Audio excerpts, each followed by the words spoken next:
If you can spot what's wrong with this scene, then you are way smarter than I was when I first saw it. Because it turns out that almost everything you see here is a trick to convince your mind you're watching something new, or at least something that matches this. In 1993, by far, the strangest episode of television I've ever seen aired.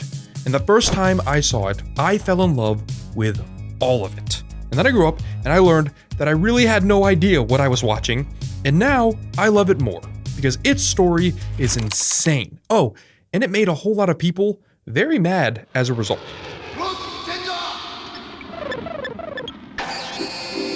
This is Super Sentai, a Japanese superhero show produced by Toei that Marvel and Stan Lee wanted to bring to the West for years. This collaboration led to this absolutely insane Japanese Spider-Man series, by the way. But Stan Lee couldn't sell it.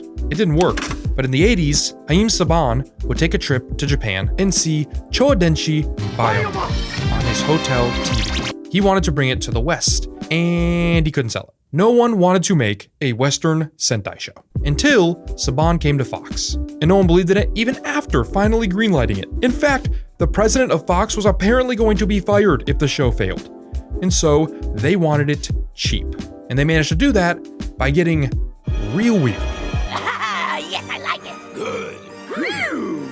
Then start. Remember I mentioned this scene? It's a moment from Day of the Dumpster, the pilot for Mighty Morphin Power Rangers that would finally hit screens in 1993. The VHS of this episode would be the 35th best-selling VHS of the next year with its audience, and the read-along cassette would beat Lion King to become the #1 seller. And this is a scene from the middle of that episode, of a show that takes place in California. So you might be wondering, if you look closely, why the buildings have hiragana and katakana on them. Well, that's because half of this episode wasn't even made for Power Rangers. Literally. To get Fox to make the show, Saban agreed to a deal where the show would take scenes from Kyoryu Sentai Zyuranger, a Japanese Sentai series, and literally just use them in the American show. Mostly unaltered. This makes Day of the Dumpster and the show so awesome and so weird. This scene here was shot in Tokyo. These Rangers are actually the Sentai actors, and so was this, and this, and this. And then, we're back in California in what feels like Saved by the Bell. That juxtaposition was such a unique experience. Even Rita is a Japanese actress, Machiko Soga. And it's hard to miss that her lips aren't moving with what you're hearing in this episode. And that's because she's had her lines dubbed by Barbara Goodson to English. Because she too was not filming these scenes just for Mighty Morphin Power Rangers. I can't believe they beat us back! This doesn't make the show worse, it makes it so much more interesting. America had never seen anything like the Sentai series and really had very little exposure to Japanese media in general when Day of the Dumpster aired. So Saban didn't change what made the show special in Japan for Day of the Dumpster. It kept as much of what made it special as they could, and it happened to save a lot of money on the pilot and the show in general. It didn't try to remove the more Japanese action elements of the show, it used them. Most adaptations, especially at that time, tried to westernize the magic. This episode just gives into it, straight up dubbing it. And it knew it had to get what was shot with the Power Rangers actors right, or else there'd be a noticeable gap when seeing them in action. So they casted real athletes, real gymnasts, people that could believably be and move like a Power Ranger. This is a huge reason the show worked as a whole. Austin St. John, Tui Trang, Walter Jones, Amy Jo Johnson, David Yost, they did exactly what was needed from them. But this isn't even the start of what makes Day of the Dumpster so odd and so incredible. The plot of this episode is frankly even stranger than anything I've already discussed. On the moon, 2 astronauts find a space dumpster and open it. And out pops Rita and her underlings, who, with no resources, build a moon palace and decide to conquer Earth. Yes, all in the beginning of this episode. Meanwhile, in the fictional city of Angel Grove, California, these 5 are kicking and flipping at the community center until later, Rita begins her plot. The wizard Zordon, who is clearly inspired by Oz, tells this very excitable robot to grab 5 teens to protect the planet. He does, they get the exposition, they believe nothing but are shockingly receptive to being teleported to an unidentified location and speaking to a hollow wizard, and then leave before taking out the Putty Patrol and morphing into this, and then becoming robot dinosaurs That's around the time they really buy into the concept. Here's the crazy thing about all of that. It should not work, obviously, but because the show buys in so hard itself and leans so hard on the Japanese Sentai series, there is no tonal disconnect between the humans going through this and the fantasy surrounding them. No one plays this straight, and that cheese, which would normally rip away the suspension of disbelief, actually kind of adds to it. It all feels surreal, it all feels like heightened reality. It's not competing with itself, and importantly, it grounds that cheese in responsible messaging, which kind of adds to all that in a weird way.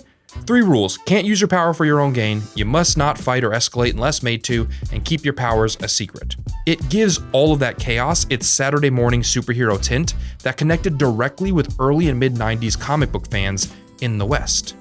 And then it made everyone angry. Day of the Dumpster is so fun. It leans heavily on late 80s and early 90s aesthetics in such a shameless way. Its sets feel so retro-futuristic. They're filled with bright, poppy colors and Memphis-inspired architecture. Even Alpha 5 is so 90s it hurts. So you'd think a show with so much energy, so much color, with such a focus on fun would make people happy. Well, tell that to the mobs of people that this episode made very unhappy. The FCC received so many complaints about the show after this aired that a warning had to be placed before the show moving forward. YTV and the Canadian Broadcast Council would have the show removed from air completely eventually for being too intense in its action after too many complaints from Canadian viewers. The Global Network also pulled the show from airing after too many complaints. Their network started from Day of the Dumpster on, although it did last longer on air in that country. Yet, it was so bad on YTV that they did a phone poll to see if people wanted the show back on air. That wouldn't happen for almost 20 years. In New Zealand, people believed the show was going to convince kids that being physical was the best way to solve problems. So they pulled the show from air, and even later, when Power Rangers Mystic Force and Jungle Fury were filmed in New Zealand, they still wouldn't air the show until 2011. Even a Swedish network pulled the show. There was a lot of belief that what Power Rangers was too intense for its intended audience. But it wasn't just that audience that was upset, because Day of the Dumpster would be the start of some bigger issues. This pilot was very successful, and it was made with a lot of cost-cutting measures in place. And its success convinced Saban that it could continue that everywhere else, apparently. It was a non-union show, so the OG cast had no protections. They had no representation and were mostly unknown actors. Before Day of the Dumpster, they did not negotiate royalty deals or back end, or even the salaries you'd expect. So it's reported that they were paid as little as they could be, with Austin St. John stating that they could have made the same money working at McDonald's as they did on Day of the Dumpster in the first season of the show.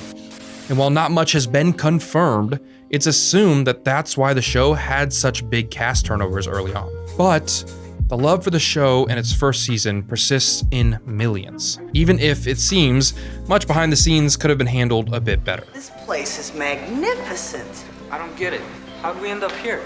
Power Rangers is such an interesting show because how it was made, how its pilot Day of the Dumpster was collaged together, has turned it into this weird, lovable time capsule. It is absolutely everything that made the early 90s so unique on the surface, and it shoves all of that aesthetic, all of that quirk into every single corner of the show, and then it mashes it, kind of haphazardly at times, with Japanese entertainment that most of the West just had never been exposed to.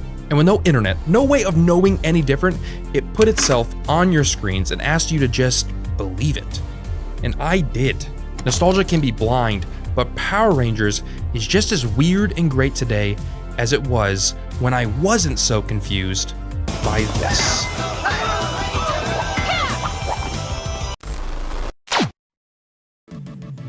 That is it for today's episode. If you enjoyed this one, press the like button down below. And I am curious, what's a show you think would work just as well today? And as always, if you haven't yet done so, hit subscribe. That way you don't miss anything coming to the channel. And that little notification bell, it actually really helps. Just make sure you're actually notified when something comes to the channel. So hit that little bell. And as always, this has been